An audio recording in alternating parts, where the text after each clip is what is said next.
Hi, Chair. Whenever you're ready, you can begin the meeting. We have quorum. Thank you. I'd like to call the meeting to order at 4:01 p.m. Is there any disclosure of pecuniary interest and general nature thereof? You can either make it now or at the time of the item on the agenda.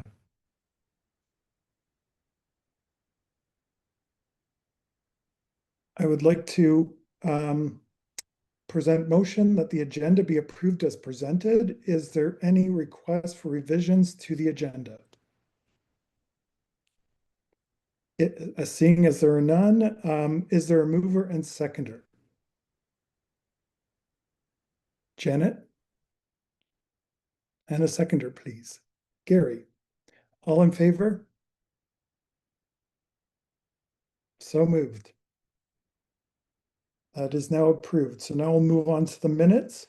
The motion is that the minutes dated December 3rd, 2025 be approved. Is there a mover and a seconder for the minutes? Gary? And seconder, Harold. Motion, please.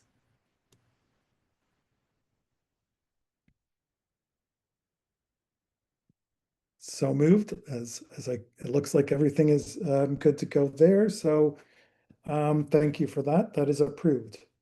We have no delegations or presentations this afternoon, so I'm going to move on to staff reports.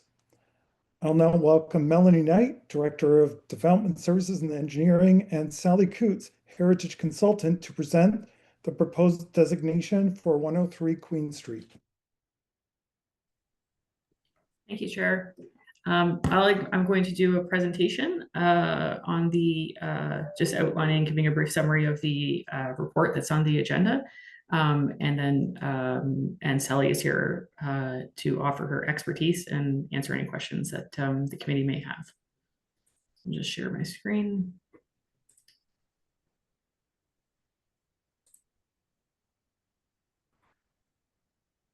Okay, assuming everybody can see my screen okay.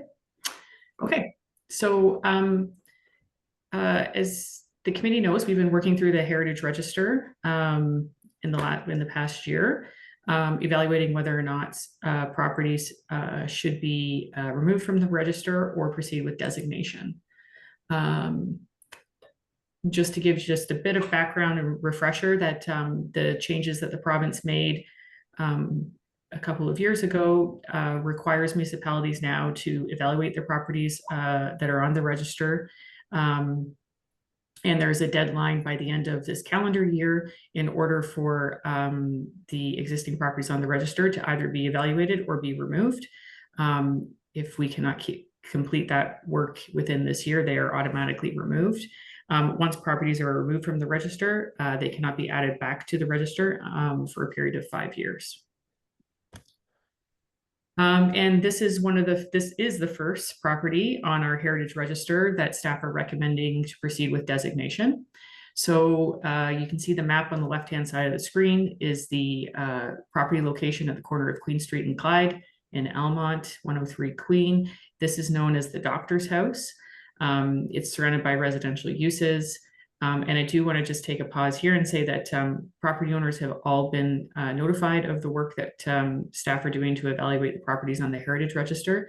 We have met with the property owners twice. At that time, they did not have any objections to the property moving forward with designation. And they have been notified of the committee meeting. They're not in attendance today, from what I can tell, but I'm sure that Jennifer will advise us if they do join the meeting. But they did not have any immediate objections to the designation. And also just wanted to clarify that as part of the Heritage Act process, property owners do not have to consent to the designation. The designation can be, designation bylaw can be passed, even if the property owners do object to that. The Heritage Committee will see in the next couple of months as we bring forward recommendation reports that Sally has done her professional evaluation on these properties. There may be a case, I don't know of one yet, but there may be a case where staff are recommending designation and the property owners may be objecting to it. We haven't encountered that yet, but when we do, we will work through it. In terms of the evaluation process, the Heritage Act stipulates a number of criteria that need to be used to evaluate a property. It's contained in the report.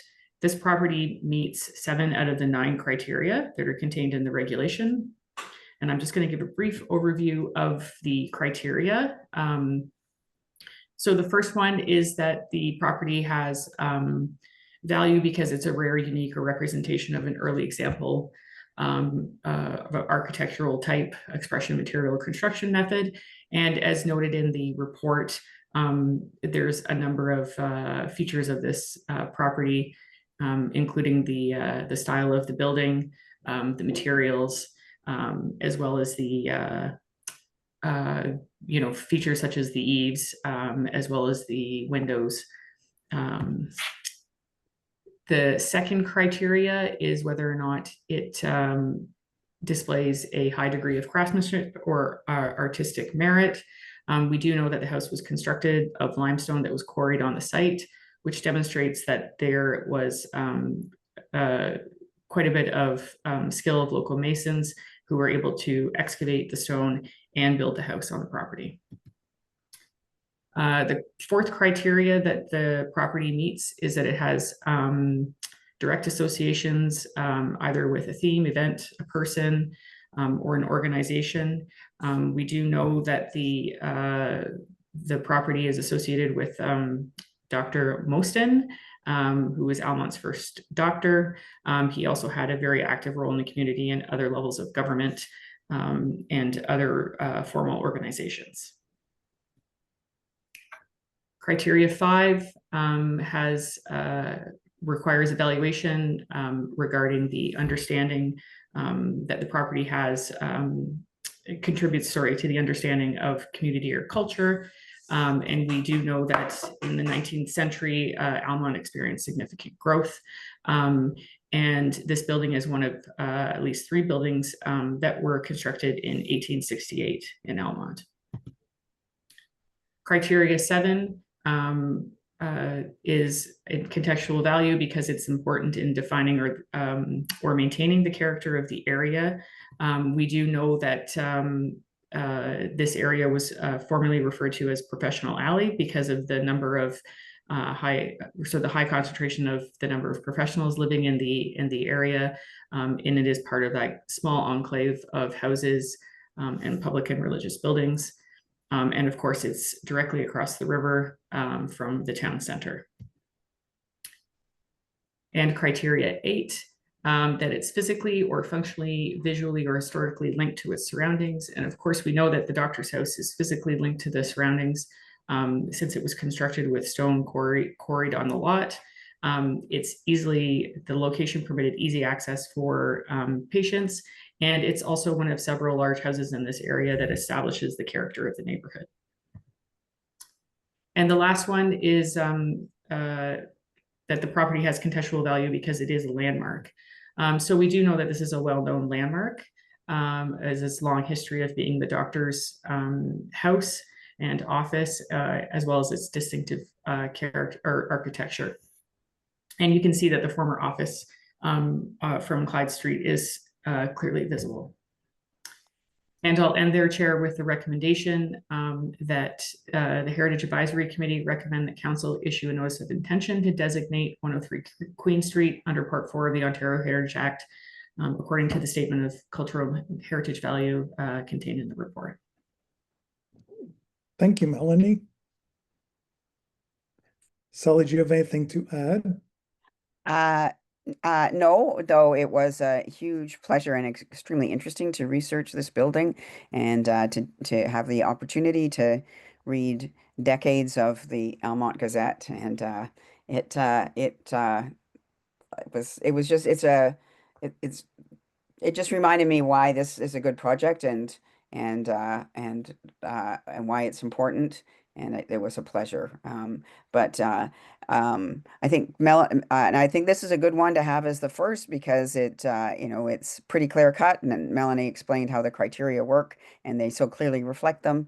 I think I really appreciate everybody's listening and reading the report. And if there's any like further historical questions or anything that I might have gotten wrong, which is 100% possible, but I hope not, if it could be brought to light, we can change it. Thanks. Thank you, Sally. Thank you, Melanie. Does anyone have any questions, comments regarding Gary? Go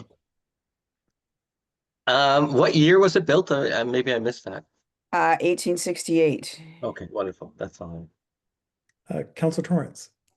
I was fascinated, Sally, by the fact that it was built from stone that was quarried on site.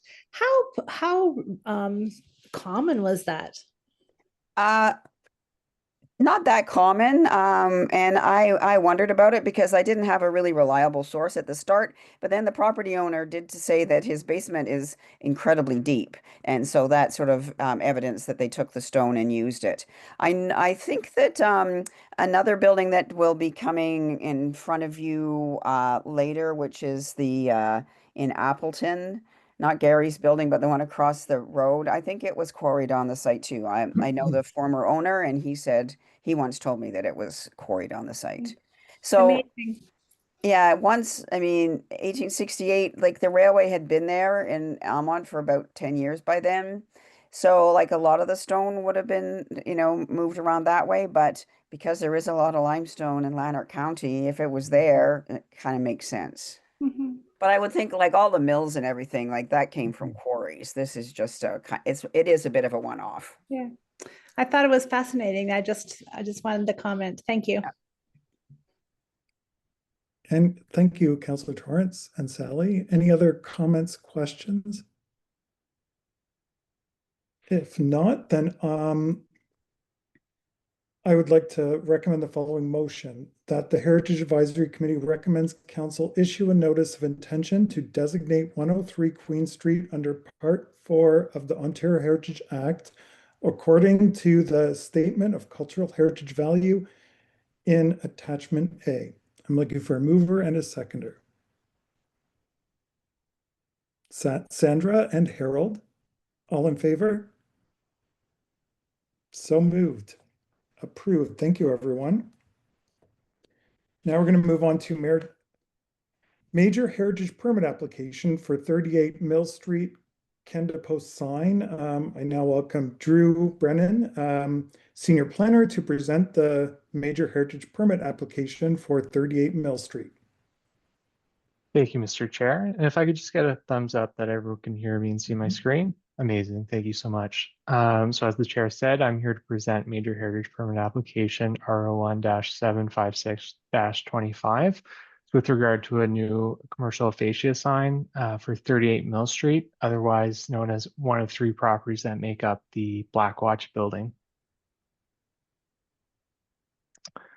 Here on the right, we can see the subject property denoted in blue. The purpose and effect of the application for this property is to install a new non-illuminated commercial wall sign. Here on the right, we can see a better street level view just to give us some context as to what property we're talking about.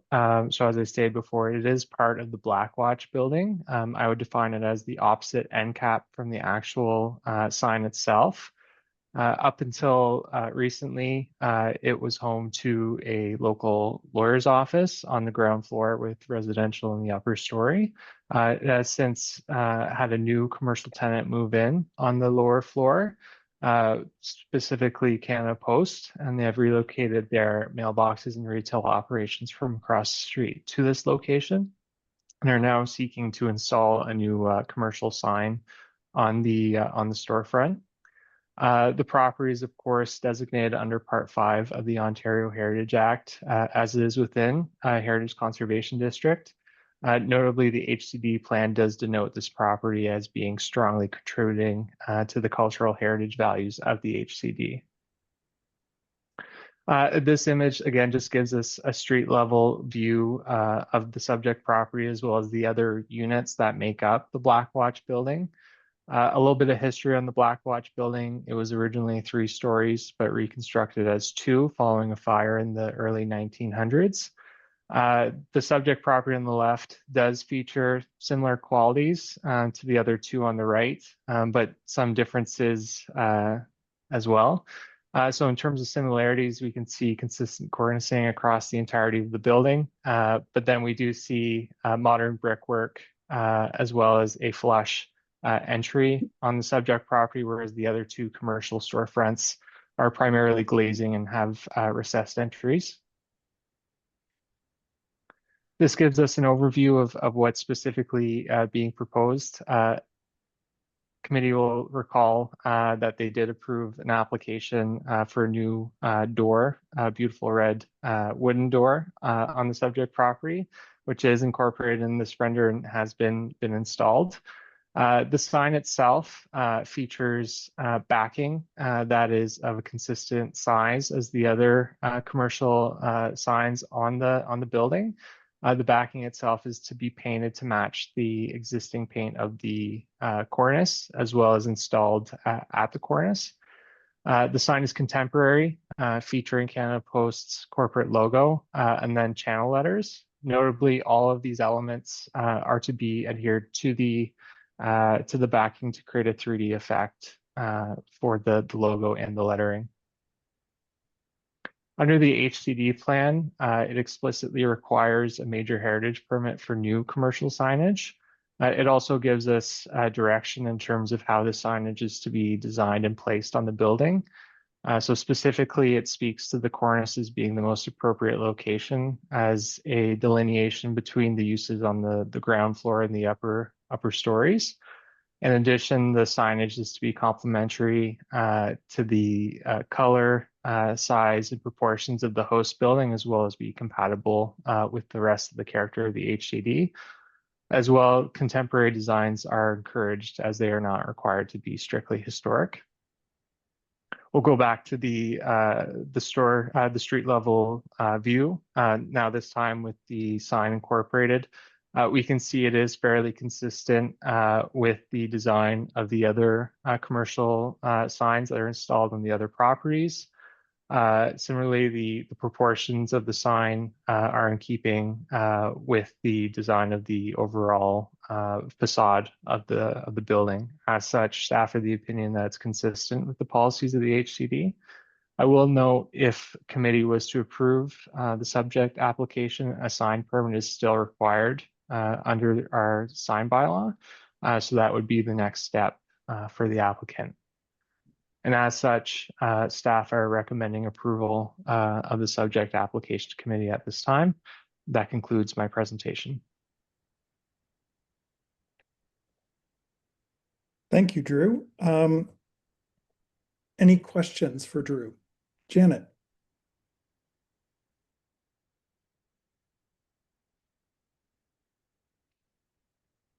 Thank you.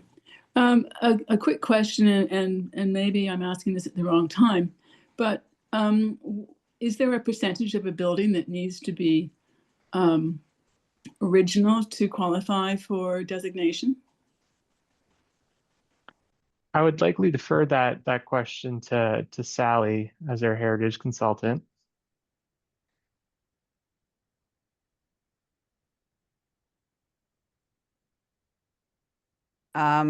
No. The one thing, there are 2 kinds of heritage buildings. There's buildings that are in heritage conservation districts, and this is one of those. So it's the entirety of the district is designated, and you could make it for Part 4 buildings. You can make exclusions. You might have noticed in the doctor's house, it said that the rear portions of the building are not included in the designation because they were added later. But in a district, it's the whole thing. Because the whole thing is designated, say if a future owner wanted to take it back to look like the other 2 buildings, you could, that would go through a process too, because the building in its entirety is designated. Okay, thank you. Councillor Torrance. I'm just curious, Drew, if it sounds like you were the one working with Canada Post on this. Was there any kind of conversation about trying to look consistent to the other two buildings and increasing the font size for the lettering on the right that says Post Office Bureau de Poste, and decreasing the size of the logo itself, so that there would be some consistency across the three storefronts? Or are they going the corporate route? Yeah, so Jennifer Russell was actually our point of contact with Canada Post on this application. Notwithstanding, I do know that Canada Post did make an initial submission that was not consistent in terms of the size of the backing with the other signs on the other two portions of the building. So they did do a resubmission based on feedback that staff provided. Notwithstanding, my understanding is that the font and size of the logo isn't in accordance with their corporate branding. I believe the applicant was intending to come today, but I don't believe they were able to come to speak to that.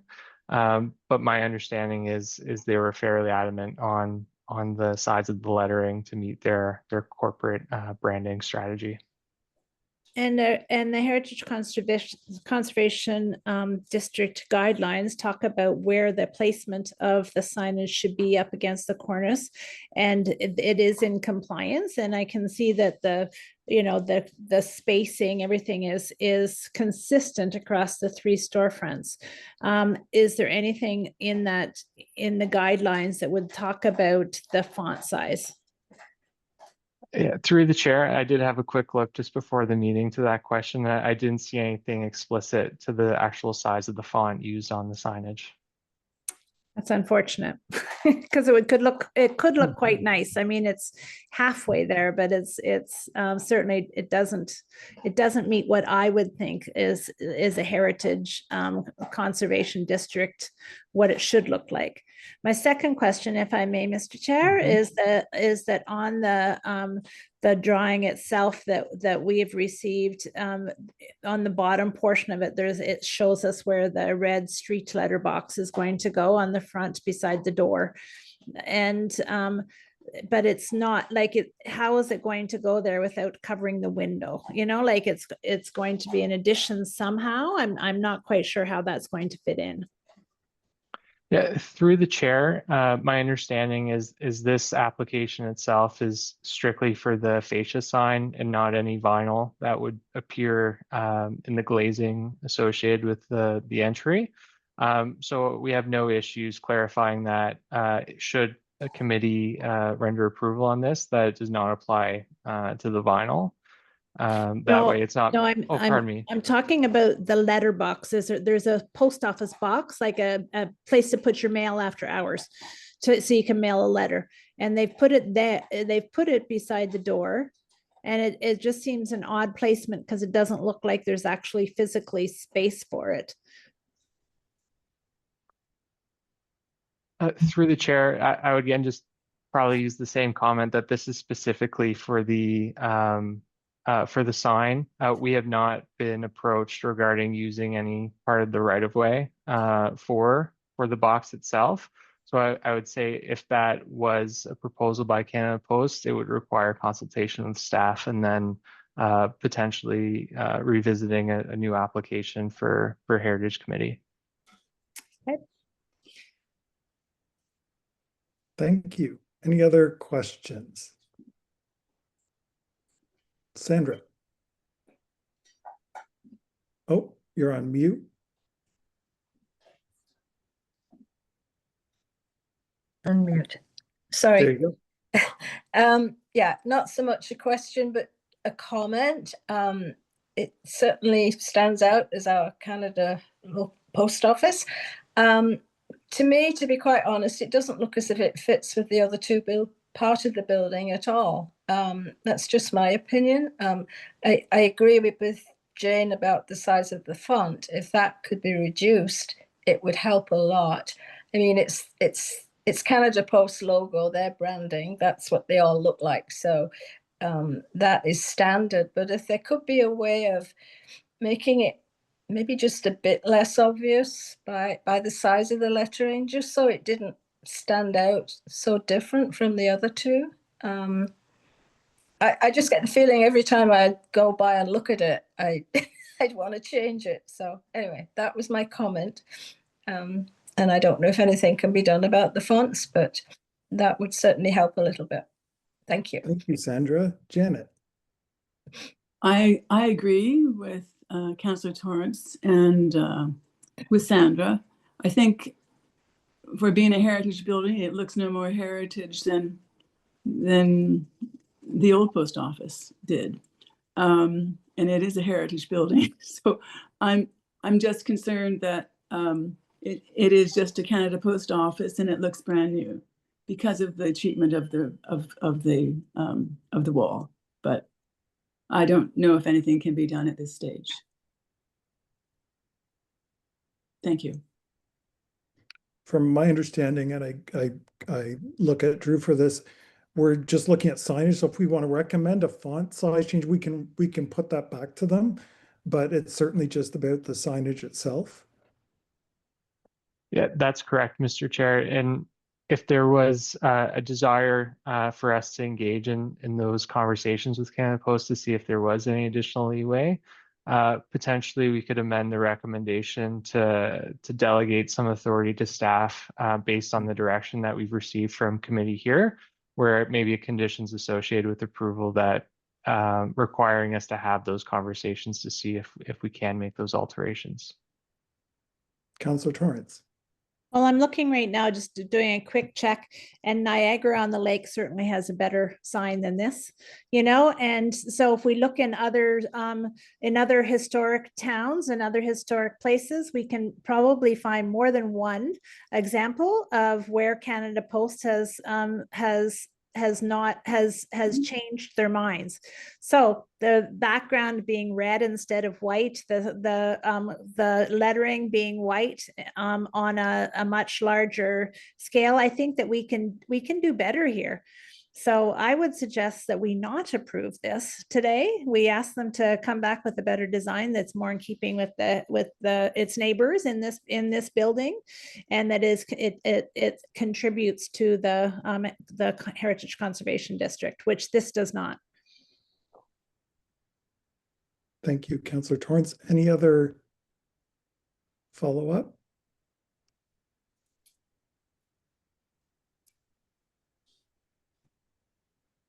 Seeing none. So at this point, I feel I don't feel I should be putting a motion forward. I think at this point, what I'm getting a sense of is that we're not approving this at this time, and we'd like to have a reassessment to better match the buildings next door.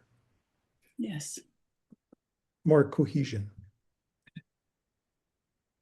Yes. If I may, Chair? Yes. Jennifer might jump in here on all the rules and protocol because she really is the expert, but I would suggest that you could just refer it back to staff if you would like, and we can take that feedback back to Canada Post. But Jennifer will correct me if I'm wrong on that potential option.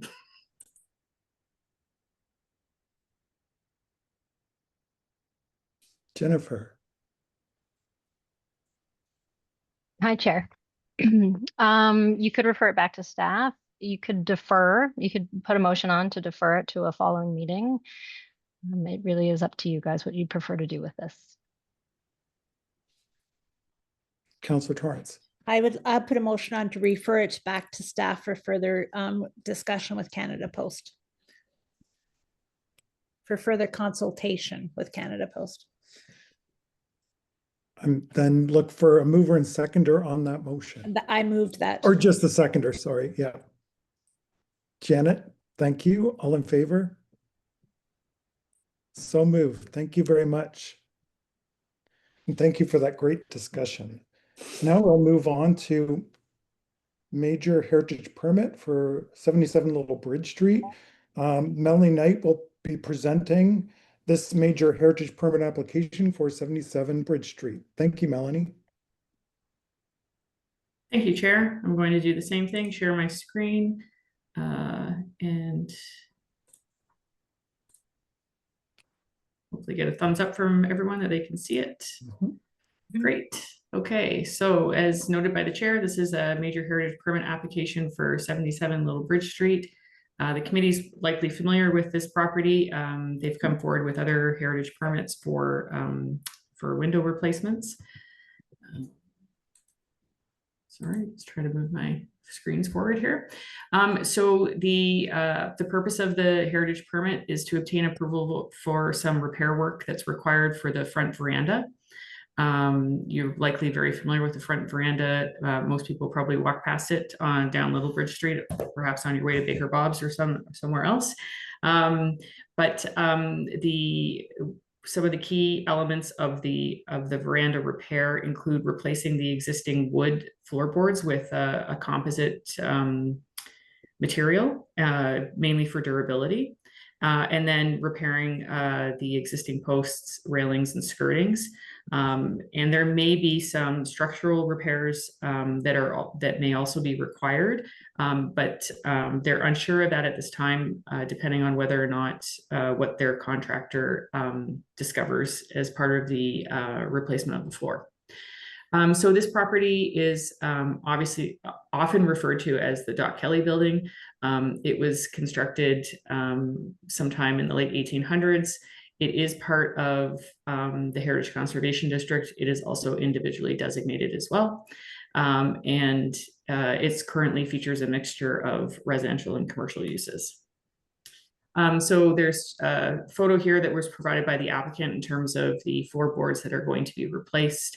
As mentioned, they're looking for a material that's a little bit more durable and wouldn't require as much regular maintenance. If anybody here has a wooden front porch, they will know that it does require regular maintenance. I have one at home, so I know that too. They are proposing 2 different color options for the composite wood look, and trying to match the coloring as much as possible of the existing front porch. Staff don't have a recommended preference on either of the samples that the applicant have provided. I'm sure they would be very open to hearing any comments that the committee might have on the 2 options. As I mentioned, once the floorboards are removed, the contractor will be determining if there's more work to be required. There is a potential need for some structural work that may be required that will require a building permit, and the applicants are aware of that. But the architecture layout, the porch is to remain as it is, as you can see on the screen here. So if the structural elements do impact at all the elements of the veranda, they may require an amendment to their heritage permit or a new one. We don't know that yet, and neither do they, and they understand that there's a bit of unknown as they work through the project with their contractor. So in terms of our evaluation, this type of work does require a major heritage permit. The HCD does stipulate where original and traditional materials exist. These should be conserved, maintained, and repaired where they can. As I mentioned, everything else is being preserved and maintained, other than the floorboards of the porch. And the HCD also talks about new materials and how they should fit in and be visually compatible with the existing materials. So staff are of the opinion that the wood composite floorboards are compatible with the existing materials of the veranda, and we do recognize that they are more durable for the property owners in terms of long-term maintenance. And I'll end it there, Chair, with the recommendation on the screen. I do highlight that there's sort of 2 parts to the recommendation. One is to approve the major heritage permit, and then the other is to delegate any revisions about the heritage permit to myself, the director, and that's just in case the structural features result in some sort of other elements that of the veranda that do need to be repaired or replaced. And we've added that recommendation in for committee to consider, just so that it's a little bit more efficient for the property owners in case they do have that extra work that's required. And I'll end it there, Chair. Thank you, Melanie. Any questions? Councillor Torrance. My mind is going to things that Keith Blade said when we were talking about heritage conservation and the principles of conservation, and to be able to use original materials when available, if available, or if they're not available, what to use in their place. So I would say wood is available, and so I don't know why we would consider composite. It's not like, you know, it's going to be a custom job anyway. So it will be no more expensive to complete the job in wood, which would be in keeping with its heritage value. This is a heritage designated building, unlike the heritage is within a heritage conservation district. So if we want to help preserve authenticity in our role as a heritage committee, I would suggest that, like, as a blanket statement, we ask why a modern material is even being considered. I know we do consider vinyl windows when we're considering what the value is or the cost is, or whether or not somebody, you know, for many reasons. But this is where I really miss Stephen being on our committee, because we know that he would absolutely say this needs to be a wooden deck on this porch, and why would we be considering anything else? Anyway, I'm just throwing that ball out there, and let me hear what anybody else has to say about it, because it's you know, there's no reason we couldn't ask for them to replace wood with wood. I believe we have the property owners on the yes. call. Catherine yes, and we Paul. do. Yes, hi, and our contractor. This is Catherine and Paul. Our contractor did look into that, and he wasn't able to source the wood. I think he's on here listening in. We're having to, because of the location, we get a lot of wind and sand and bad weather, salt, and we're actually having to paint it and sand it every year, every summer. And we just find that's such an awful lot of maintenance for us. And with a composite, it's going to look beautiful because it's just the bottom, it's just the floor. And it's just so much easier for us to maintain it. There'll be no difference in the appearance of the veranda, with the exception of the floor. And I think it'll actually look nicer because you saw the peeling. It's an incredible job to do every year for us. And it's very, very expensive if we hire someone to do it. Thank you. That helps. You're welcome. Any other questions? Harold. What type of wood were they trying to source? Was it spruce, pine, maple, oak, white oak, red oak? I'm not 100% sure. I know Paul LaForce is listening. I don't think he can get in to talk. We can ask him. I can He send. was trying to source it, and it was very expensive because it had to be planed down to a certain size. And I believe it was pine.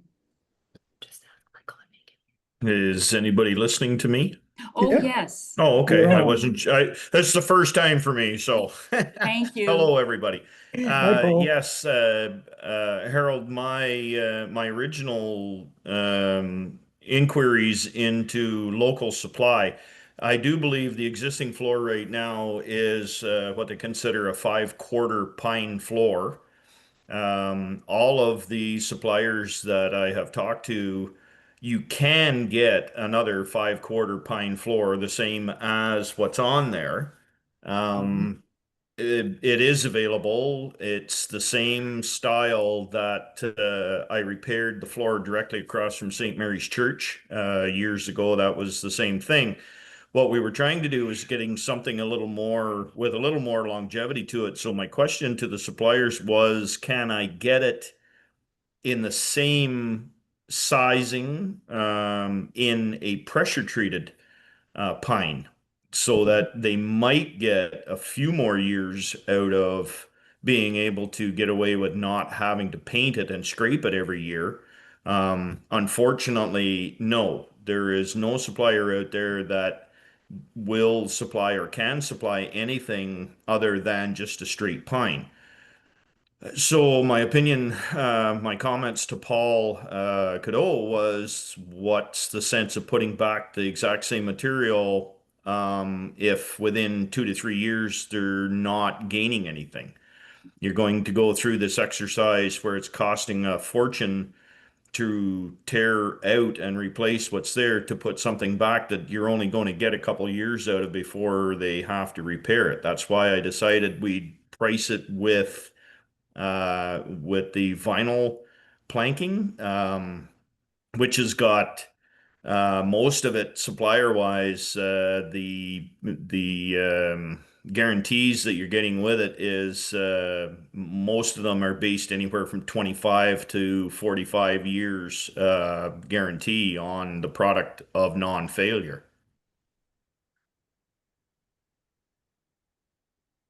Harold, Paul, if I may just pursue this a second.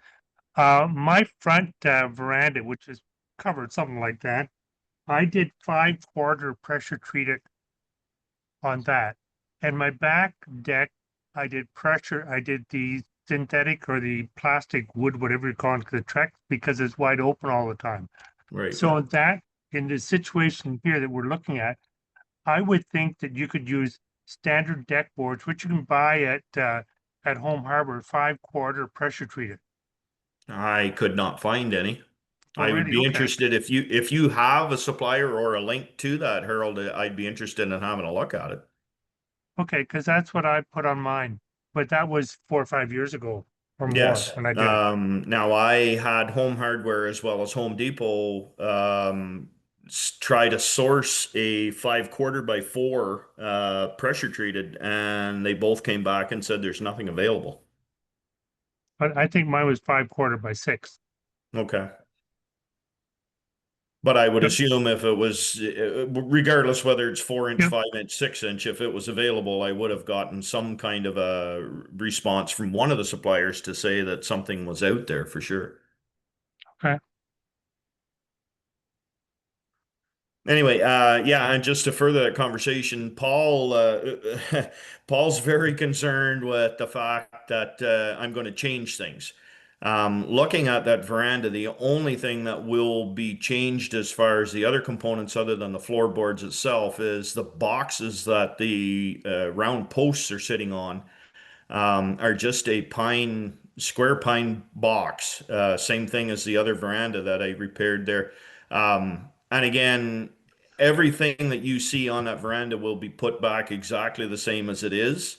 The boxes that they're sitting on, 2 of them definitely need to be repaired or replaced. And again, it's just 3/4-inch pine boxes that they're sitting on. So that's what they'll be put back as, painted again.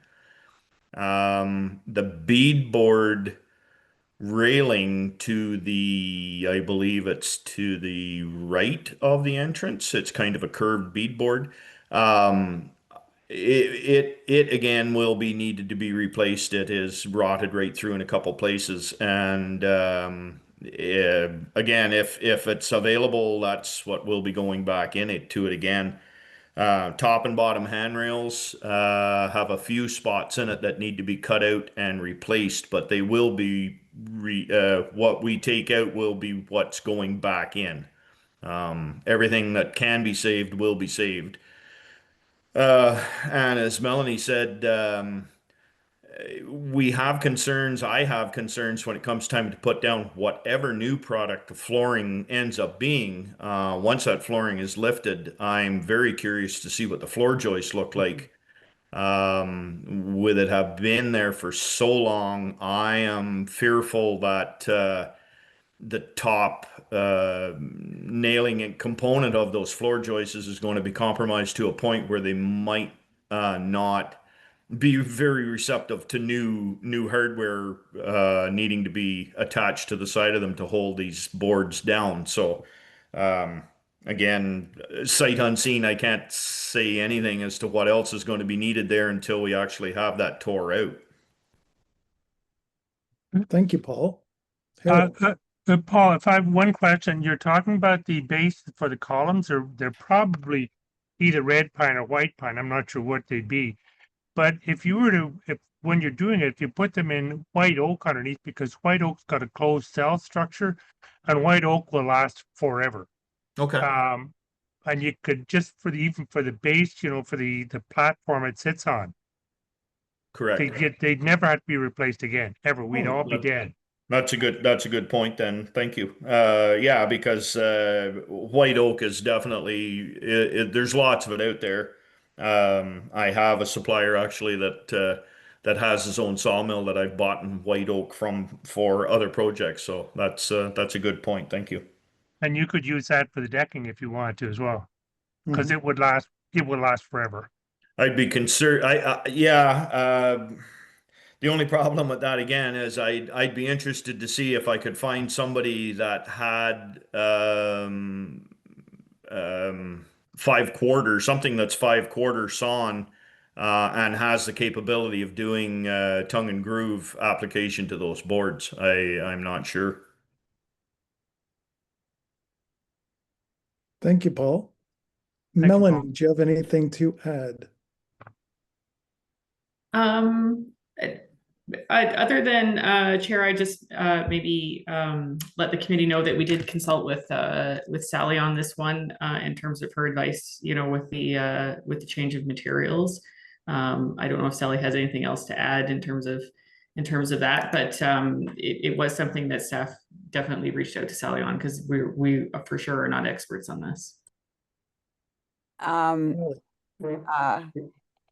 Again, Councillor Torrance's comments were, I mean, that is the highest standard, but I mean, people live in buildings, people work in buildings and try to keep them as best as they can.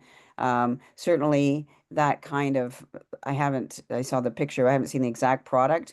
To me, what's most important is again, like, well, not most important, but it used to be that you could only get this and it would be like a deck, you know, they would be adjacent to each other, but not tongue and groove. But when you move into it looking more like a deck, and also the it becomes more acceptable. And the other point is that floorboards are transitory. It's not as if we're replacing or the suggestion is to replace like this building has a beautiful cornice. We're not replacing the cornice but floors always change. We don't even know what it had been since the start, because clearly what is on that now is probably the 5th floor. It might have started out with oak, it might have started out wider. It might have, like the world of flooring is changeable and transitory, which is in one way, one reason that it can be more acceptable in a case like this. If this was a National Historic Site, we would say no. This is a living, working building. It's pretty consistent with the appearance. It's not telling a false story. Like, we don't like it when you make something that makes a building look older than it is or whatever. This is just the story it's telling is the replacement of floorboards. So again, that's I can appreciate and completely understand the point of that the council was making, but sometimes you just being practical helps out a steward of an historic building. So Thank you, Sally. That helps. Any other questions?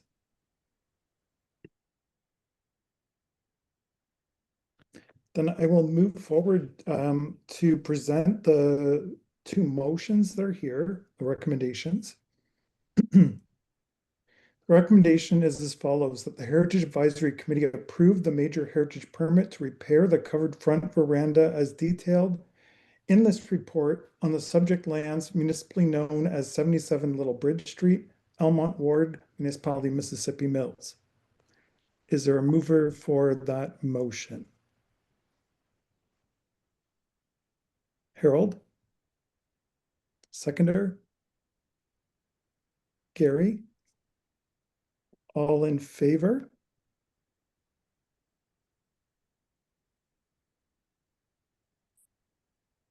And is there anyone opposed? Councillor Torrance is opposed. The remainder have agreed to the motion. Next motion, that the Heritage Advisory Committee delegate any revisions to the heritage permit related to unforeseen structural repairs to the front veranda to the Director of Development Services and Engineering. Is there a mover? Councillor Torrance, thank you. Seconder? Sandra, thank you. All in favor? Approved. Thank you. Now we're going to move on to Heritage Week activities. Heritage Week, as we know, is fast approaching for the week of February 16th. Staff will be putting together some heritage information posts for social media for every day of that week. Items included will be information on Heritage Conservation District, heritage grants and tax rebates available, heritage permits, Heritage Advisory Committee, and the Heritage Register. Then we can, which I think is fantastic. So thank you, team. Good job.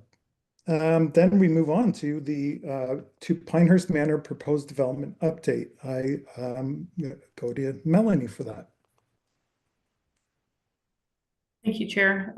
Just to give the committee an update, we have advised the applicant that the application will be circulated to the Heritage Committee for review and comment. I have suggested that we perhaps wait until the second submission of the application before circulating it to Heritage Committee. I am meeting with the applicant on Friday to review all of the current technical comments, and so I can advise, provide committee an email update as to whether or not we will circulate the original submission, which is what is circulated now, or we will wait until they submit the second submission. It really will depend on what the timing that the applicant is aiming for in terms of the second submission. If it's going to be quite some time, then I will make sure Heritage Committee has the first submission for review and comment. If they do think that they will be submitting a second submission, in a short period of time, then we will just wait until the second submission for Heritage Committee to comment on. We also do have outstanding technical heritage comments. We're working, staff are working with Sally on those to put those together as well for the applicant. And happy to answer any questions, Chair, that the committee might have on process. Janet. Thanks, Chair. Melanie, has Novatech responded to all of the town in all of the queries that were made? Has Novatech come back? No.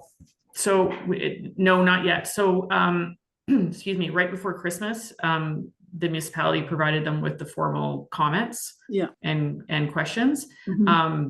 As I mentioned, we're having a meeting on Friday. That's not for them to go through all of the comments and respond to them, within the meeting. It's just to ask some specific questions about these comments. The comments included technical comments from internal comments from internal departments. So for example, from, engineering. It also included all of the written public comments that have been received to date. Obviously, the applicant was in attendance at the public meeting and heard those verbal comments. And so, and in addition to that, there's agency comments as well, for example, from the Conservation Authority that they also are required to address. So I would say the dialogue is just beginning for this application. A second question. there are some people who have got together in the last week thinking that it might be an idea to purchase the property and turn it into something else before any zoning goes through. How plausible would something like that be? They know I sit on the Heritage Committee, so I'm the stooge who gets to ask that question. I would suggest that the person who would have that answer would be the property owner and not me. Okay. Any property owner can abandon any application at any time. So if a property changes hands, then a planning application can be abandoned. Okay. All right. Thank you.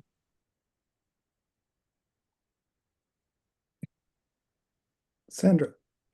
I have a question about the Ontario Heritage Act. I'm just reading some, I think Melanie had put that was included in the first report. I know it's too late to have that property designated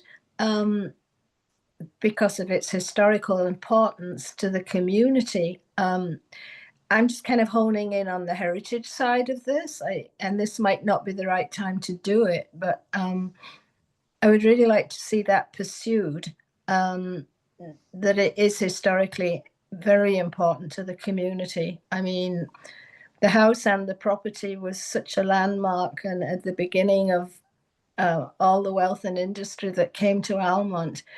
I do hope it's going to be recognized in some way. I mean, the plan, I don't want to talk about the plans, that's all being discussed by other people. But I think I did read that certainly a property cannot be designated under the Heritage Act until current planning applications and zoning bylaw are decided on by the council. But then it said that properties can be designated without owner's approval, with an option to appeal, which sort of gives you a bit of hope that if the general feeling is that this is an important historical property to Almonte, something could possibly be done to recognize it. Not necessarily a designation, but I mean, that whole area, including Union and Mitchison, there's some quite grand homes along there that, you know, were important people in the community back then. It's a sort of pocket, that area. And I would hate to see it disappear, regardless of what these current plans are by the present owner. I would just like to think there's a way that we could recognize something, starting with the house itself. And I mean, it seems some really important people have gone there. And I mean, the Ashbys put out a booklet. I did the tour last summer, and you know, they must have put some effort into finding out what went on there. And I didn't think about what would happen with all the other points that were brought up about extra traffic, and a boutique hotel is fine. Anyway, I'm not here to discuss all that. I would just like the original property and its beautiful location to be recognized and preserved in some way before traffic hits the whole scene. I think we've only got one chance to try and do something about it. So I don't know whether it would be possible, but anyway, that's my little speech on that. Thank you. Thank you, Sandra. Melanie, Sally, do you have anything to weigh in on Sandra's comments? Thanks, Chair. Maybe what I just will do is clarify that what we're not able to do, because the Heritage Act doesn't allow you to do, is to designate the property ahead of a decision being made on the planning applications. Right. It does not limit the municipality's ability to consider designating the property after the planning applications have been considered. So there is that is a possibility. We have already raised that with the applicant, that there is a desire to explore that with the applicant. So so that we can actually recognize it formally through a designation, but not until these planning applications have been dealt with. Okay. Thank you, Melanie. Any other questions or things to raise with staff on Pinehurst Manor?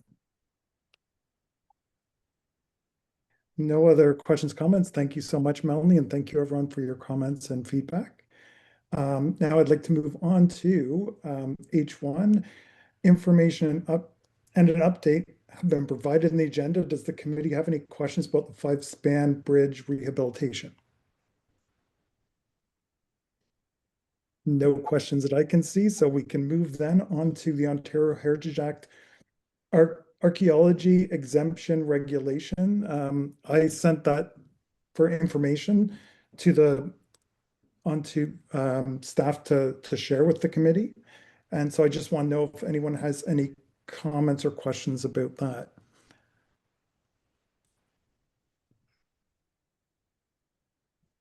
Councillor Torrance. Is it, I mean, comments or questions aside, is there anything we can do about this, Michael? Well, it has not been approved at province yet, and I certainly think there's room there for feedback, and certainly and I can't say that I'm an expert on archaeology, but certainly it does appear to me, and do correct if I'm wrong, but it really does take away a lot of Indigenous rights with regard to regulations for archaeology, and it does really prevent and speeds up building, but it can also be jeopardizing some really integral history. That's just my personal, I don't have a, yeah.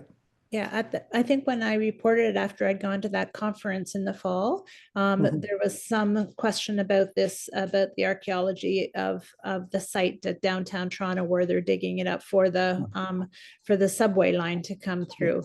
And knowing that this was coming, because it's, you know, it's a way to expedite and to develop regardless of what's underneath the ground. And so if you don't count it, it doesn't exist.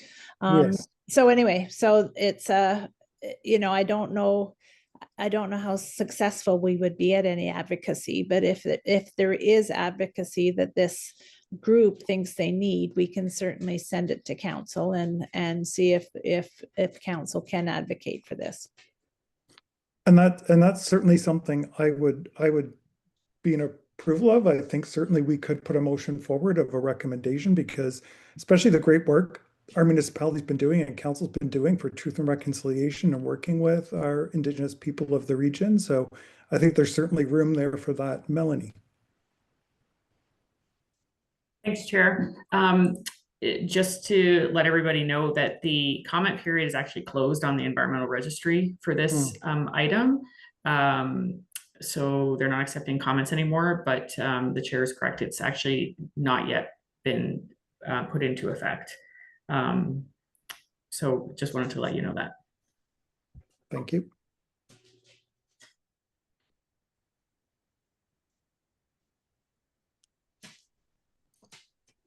I mean, I guess my only thought then is that we could note our disappointment so that it goes back to council, so that they're aware of our disappointment in this provincial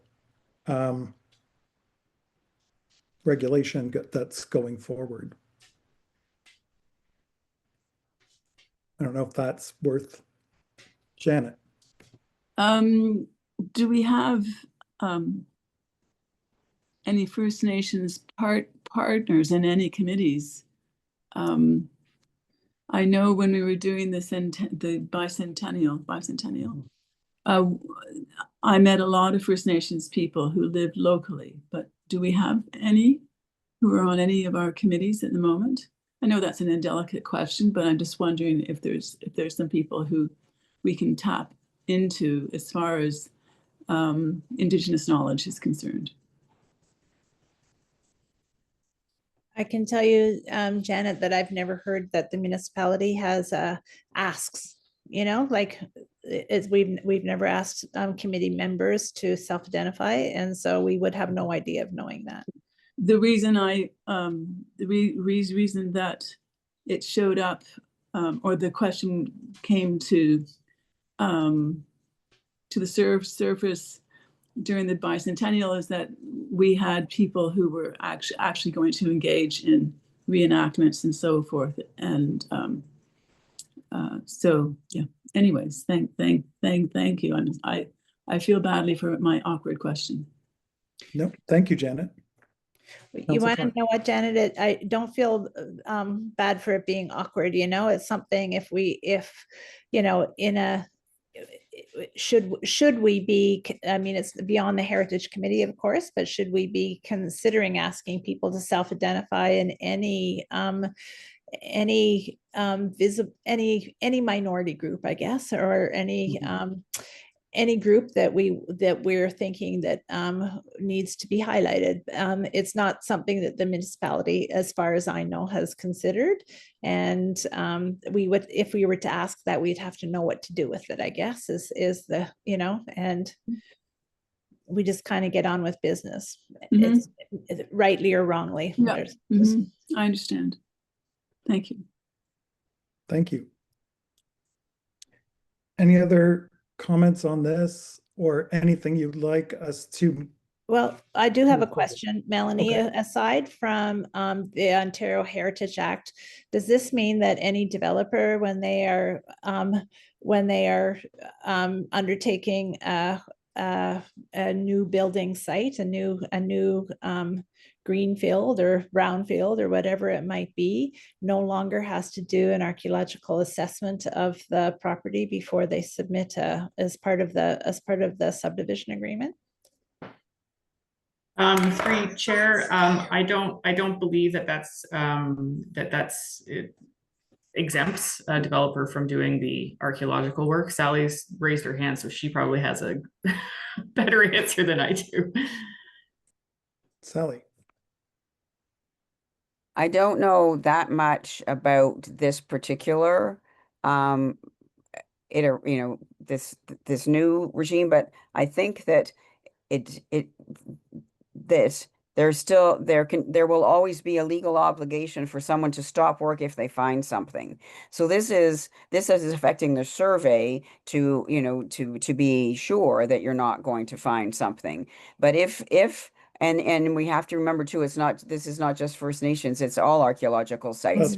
So which would, has some relevance in Almonte because of the industrial heritage of the area. So if you're starting to dig something and you find something, then you do have to stop and have it evaluated. And that remains constant. And it's not a perfect tool because what has happened across the province is that most municipalities have a map that shows where you are likely to find something, which is, for First Nations, it's along stream beds, where there's a known portage or something that is in the record. So then it's identified on a map, and it means you have to before you start. So this is taking away the have to part. That is my understanding, but it doesn't stop the must if you find something.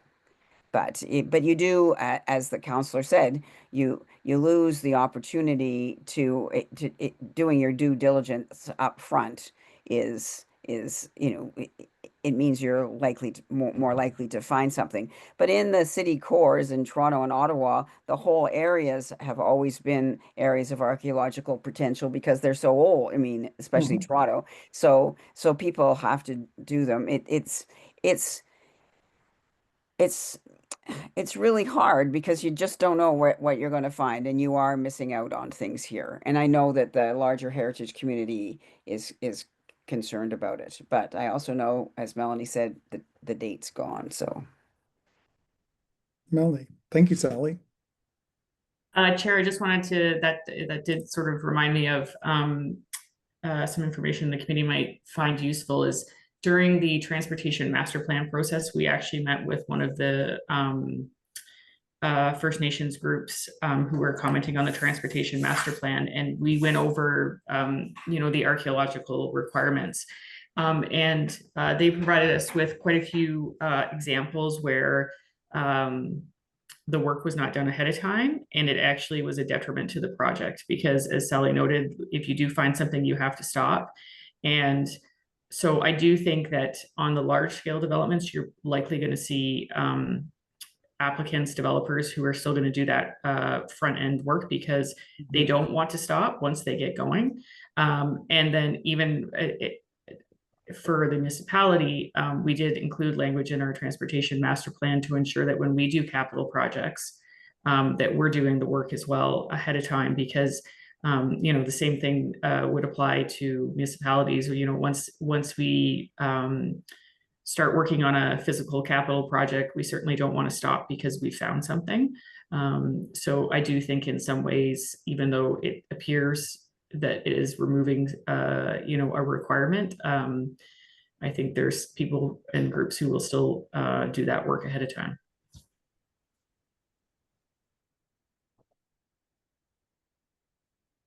Thank you, Melanie. Any other comments, questions, or anything you would like noted in the minutes regarding this? If not, I'm going to move on to the next item on the agenda. So the next item is just, I put it forward. It's a Future of Rural Cultural Summit 2016. And it's an online and very inexpensive. And there's some really great speakers, including me, that will be on one of the panels. So definitely worth attending, and kindly Melanie that is noted there that the municipality will, if anyone wants to attend that and wants to be reimbursed, that's a possibility as well. That is available. So just go ahead, Councillor Torrance. I just wanted to tell anybody who is interested, it's Edmonton time. So it's actually 3 hours ahead of us. So it ends up being, I think that a day and a half, but it's a little, we don't have to get up early for it, put it that way. And it's $25, so it's not expensive. Yeah. I thought it looked quite interesting, Michael, the agenda and what was being proposed. So thank you. Then I'll move on then to the next meeting of the committee is February the 4th, 2026. And then I'd like to move on. We have now a motion that the meeting, I'm looking for a motion, a mover and seconder, that the meeting be adjourned at 5:13 p.m. Councillor Torrance. Michael, I can tell you that our new way of doing things at the municipality, you don't need a mover to adjourn. You as the chair can declare the meeting adjourned, just saying. It's a new governance step that we've learned. Oh, okay. Thank you. So we are adjourned at 5:13 p.m. Thank you. Thank you.